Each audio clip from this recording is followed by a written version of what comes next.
datangi kantor home-nya karena gini. Jadi apabila kita meminta untuk pengarahan ke Perdata, ya, karena ini kan kita harus memecah ini. Kayak mana? Dari penerapan bunga yang tidak manusiawi sama sekali, kalau ini tidak kita proses, ini akan berlanjut terus gitu loh. Jadi kita akan mengarahkan pihak home ini untuk ke sidang perdata gitu loh. Biar ini terbuka, memang sudah dalam aturan OJK sendirikah penerapan bunga lebih dari 100%. Cara menyelesaikan di home credit meskipun saat ini kita tidak mempunyai uang. Ini saya tunjukin satu caranya. Mudah-mudahan berhasil, kalau tidak berhasil kita paksakan untuk berhasil. Ya, jadi sebelum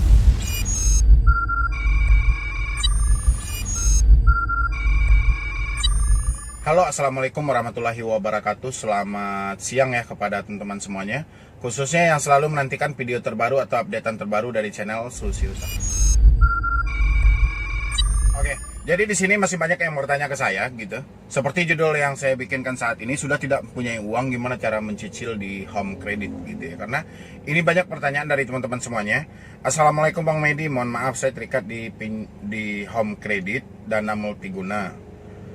Saat ini saya kebingungan Bang untuk mengembalikannya. Jangankan untuk bayar utang, untuk makan aja saya susah. Itu yang pertama. Yang kedua, assalamualaikum Bang Medi, gimana cara menyelesaikan pinjaman di home credit sementara saya sudah tidak mempunyai uang lagi dan debt collector-nya tiap hari mengunjungi saya ke rumah. Ini ada lagi, selamat siang Bang Medi, gimana caranya saya terikat di pinjaman multiguna HCI, bunganya dahsyat banget dan tidak manusiawi, DC-nya nelpon tiap hari lebih dari 100 kali. Pokoknya banyak banget pertanyaan tentang home credit Indonesia. Oke, jadi gini, seperti yang saya bahas kemarin itu tentang home credit Indonesia, gimana sih caranya kita menyelesaikan ketika kita sudah tidak memiliki uang lagi, atau kita kebingungan gitu ya di tengah pandemi saat ini, atau bertepatan dengan kita saat ini lebaran juga kita membutuhkan biaya yang banyak ya, biaya yang tak terduga, biaya pokoknya banyaklah daripada hari biasanya gitu loh, sehingga Anda kewalahan saat ini ketika untuk mencicili hutang Anda gitu loh, atau dengan pertanyaan yang tadi, bunganya cukup dahsyat sehingga Anda kebingungan gitu loh dengan penerapan bunga yang tidak manusiawi dari home credit. Jadi Anda sudah tidak mampu lagi buat mencicil. Dan ada lagi, dia tiap hari diteror oleh home credit karena dia, ya benar juga, karena telat bayar juga. Telatnya itu karena alasan ya mungkin uang sudah tidak ada atau kayak mana gitu loh ya. Jadi ini yang mau kita bahas hari ini, gimana cara menyelesaikan di home credit meskipun saat ini kita tidak mempunyai uang. Ini saya tunjukin satu caranya. Mudah-mudahan berhasil, kalau tidak berhasil kita paksakan untuk berhasil. Ya, jadi sebelum saya bahas untuk video ini, silakan bagi teman-teman semua yang belum support channel ini, silakan disupport dulu dan pastinya di share dan di like ya, supaya banyak teman-teman yang lainnya bisa mengetahui juga informasi ini dan sudah tidak ada lagi minimal korban dari home credit atau yang terberatkan gara-gara pinjaman di home credit.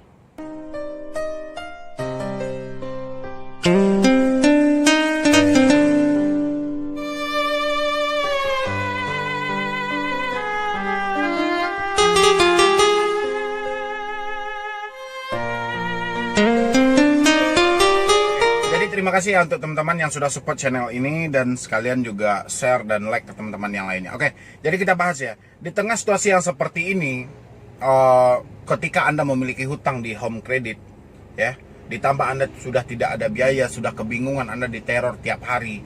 Hal yang paling utama Anda lakukan, yang pertama, jangan panik. Kenapa saya bilangin jangan panik? Karena ini hutang-hutang ini kita yang melakukan, kita yang mengambil. Mungkin kita sadarnya setelah uang kita habis, atau kita tidak berpikir tentang penerapan bunga yang terlalu besar, mungkin baru saat ini Anda sadar ya.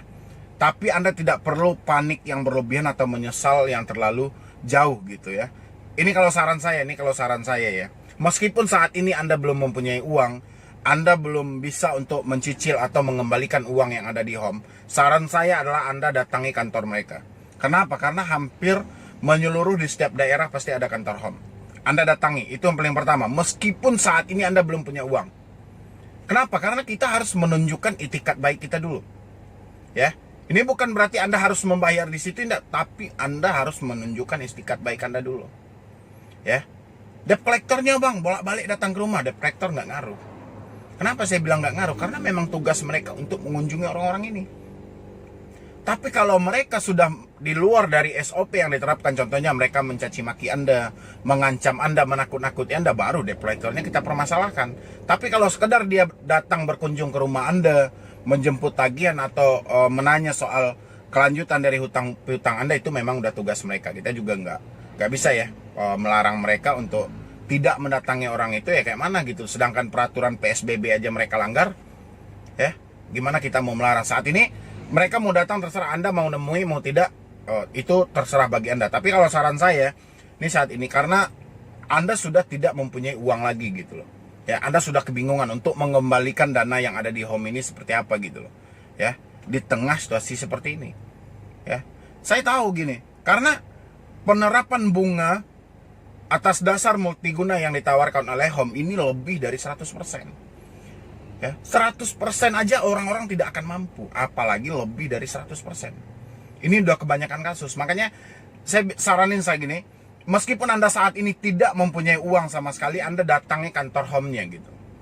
Ya, oke. Kenapa saya suruh datangi kantor home-nya? Karena gini. Jadi apabila kita meminta untuk pengarahan ke perdata, ya, karena ini kan kita harus memecah ini. Kayak mana? Dari penerapan bunga yang tidak manusiawi sama sekali, kalau ini tidak kita proses, ini akan berlanjut terus gitu loh. Jadi kita akan mengarahkan pihak home ini untuk ke sidang perdata gitu loh. Biar ini terbuka, memang sudah dalam aturan OJK sendirikah penerapan bunga lebih dari 100% ini, atau kayak mana gitu loh.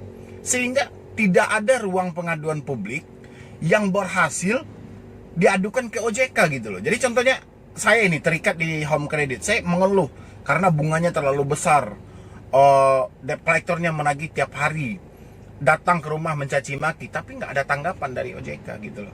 Makanya melalui seperti ini gitu loh. Jadi Anda laporkan dulu, laporkan seperti ini. Saya sudah tidak mampu lagi untuk membayar di home ini. Kenapa Pak? Ya karena bunganya yang saya sudah tidak sanggup, ditambah ekonomi saya yang seperti ini. Pasti orang itu akan membantah sehabis-habisnya gitu loh. Akan berargumen dengan Anda sehabis-habisnya. Tapi Anda nggak usah panik. Cukup Anda jelaskan, saat ini saya tidak mampu lagi. Terserah Anda mau kemana. Mau blacklist nama saya juga terserah.